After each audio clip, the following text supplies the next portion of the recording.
Assalamualaikum warahmatullahi wabarakatuh. Perkenalkan, nama saya Nesya Amanda Zanira dengan NPM 19 10 63 10 70 172, kelas 6F PJKR Universitas Singapura Bangsa Karawang.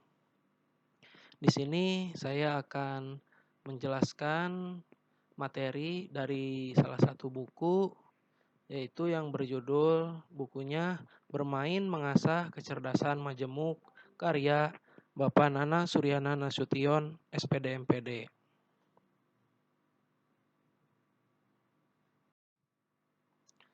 Untuk materinya saya mengambil dari bab 2, yaitu memahami potensi anak. Untuk materi yang pertama yaitu mengenal potensi anak. Ketika anak telah mampu melakukan sesuatu, maka anak tersebut telah mempunyai pengalaman baru. Orang tualah yang harus memberikan stimulus yang cocok dan tepat untuk tumbuh kembang anaknya.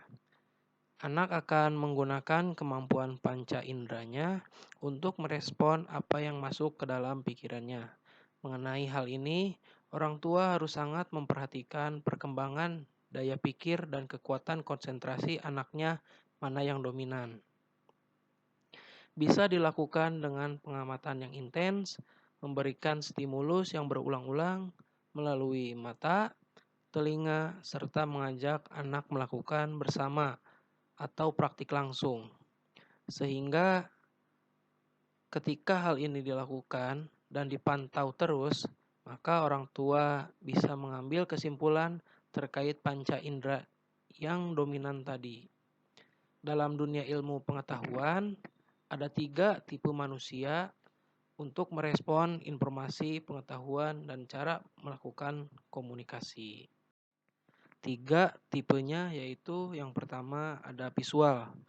Ini merupakan cara di mana manusia merespon informasi dengan kekuatan matanya atau penglihatannya.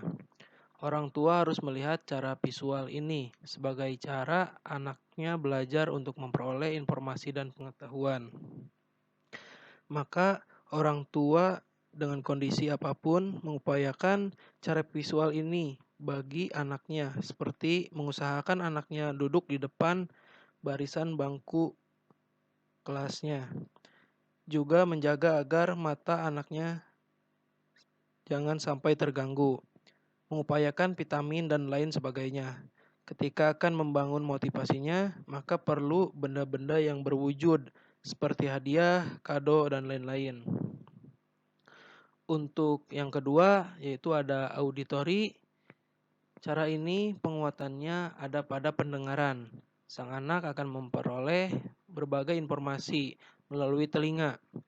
Kondisi ini memungkinkan orang tua mengondisikan sang anak pada suara. Misal, di kelas upayakan tempat duduk pada barisan depan agar suara guru dapat terdengar jelas oleh sang anak. Orang tua pun harus menjaga dari segi kesehatan agar telinga sang anak tetap terjaga kesehatannya. Hal lainnya, ketika orang tua ingin membangun motivasi, maka puji-pujian dan sanjungan akan membuat sang anak merasa nyaman. Untuk yang ketiga yaitu kinestetik. Ini merupakan cara bagaimana anak merespon melalui pengalaman berbuat, kontekstual dan nyata. Sang anak akan sangat kuat merespon informasi dengan sentuhan. Anak juga akan mampu mengoperasikan setiap informasi yang ia dapat. Dan ia akan menamakan apa yang barusan ia alami menjadi pengalaman yang berharga. Terhadap cara ini, orang tua jangan segan untuk mengajak anak langsung melakukan praktik. Karena dengan cara ini, dia akan merespon dan merekam kuat pengalaman ini sebagai sebuah pengetahuan. Motivasi anak seperti ini melalui sentuhan, mengelus dengan penuh kasih sayang, maka akan membuat anak merasa nyaman. Kesimpulannya, bila orang tua mengetahui dominasi panca indera sang anak, Langkah selanjutnya adalah membuat program tindak lanjut pendidikannya dan mendesain cara belajarnya. Kemudian diarahkan melalui suasana rumah. Yang kedua ada tipe-tipe kepribadian. Orang tua bertanggung jawab memberikan contoh yang baik pada anak karena orang tua adalah teladan yang mudah dilihat dan dicontoh atau role play. Perilaku ini sebenarnya berawal pendidikan dalam keluarga atau yang dikenal dengan pola asuh. Pola asuh yang diberikan orang tua akan menjadi modal pembentukan karakter dan sifat pada anak. Karakter ini yang berujung pada kepribadian sang anak dalam pertumbuhan dan perkembangannya, baik dari cara berpikir, bersikap, maupun berperilaku.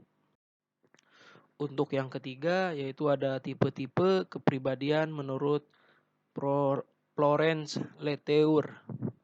Yang pertama ada koleris. Ini merupakan tipe di mana anak dapat melakukan kegiatan sesuka hatinya karena menyukai tantangan. Untuk berkomunikasi dengan anak yang mempunyai tipe kepribadian ini, maka orang tua dalam memberikan informasi langsung atau to the point, singkat dan spesifikasinya jelas.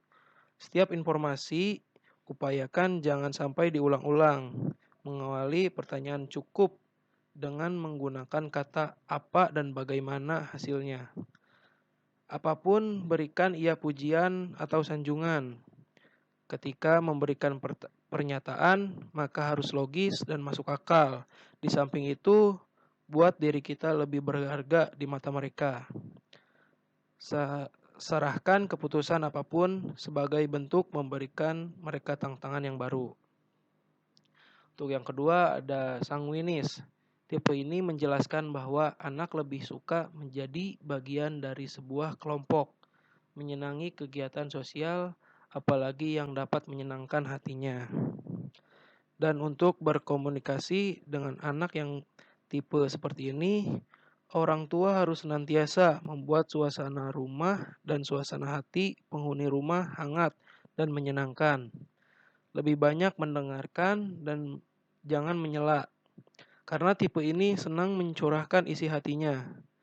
Lebih sering membimbing mereka dengan kesabaran yang tinggi, karena biasanya tipe ini mudah lupa.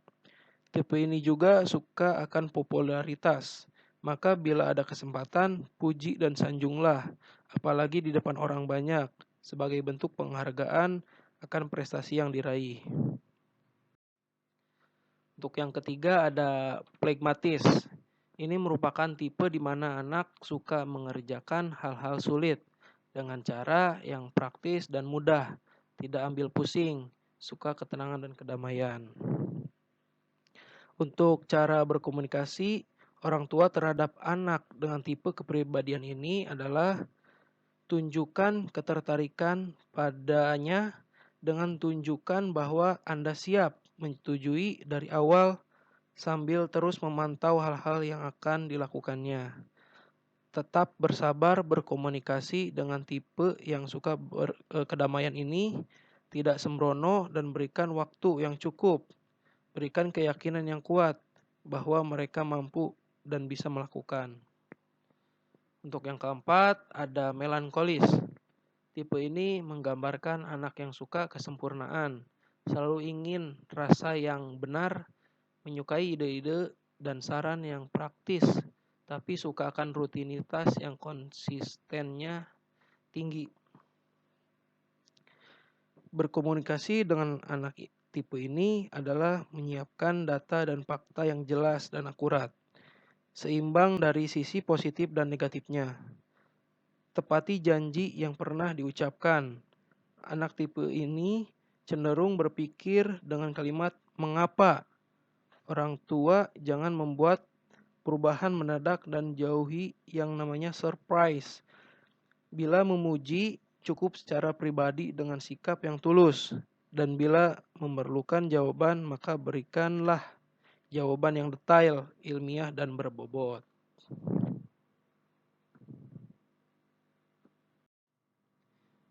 Kesimpulannya, Kita sebagai orang tua harus terus memperhatikan dan memahami kepribadian anak kita sebagai bekal menuju masa depan yang lebih baik, tentu berguna nantinya. Terima kasih yang sudah mendengarkan dari awal sampai akhir. Mohon maaf bila ada salah kata dan kekurangan dari materinya. Wabillahi taufiq wal hidayah. Wassalamualaikum warahmatullahi wabarakatuh.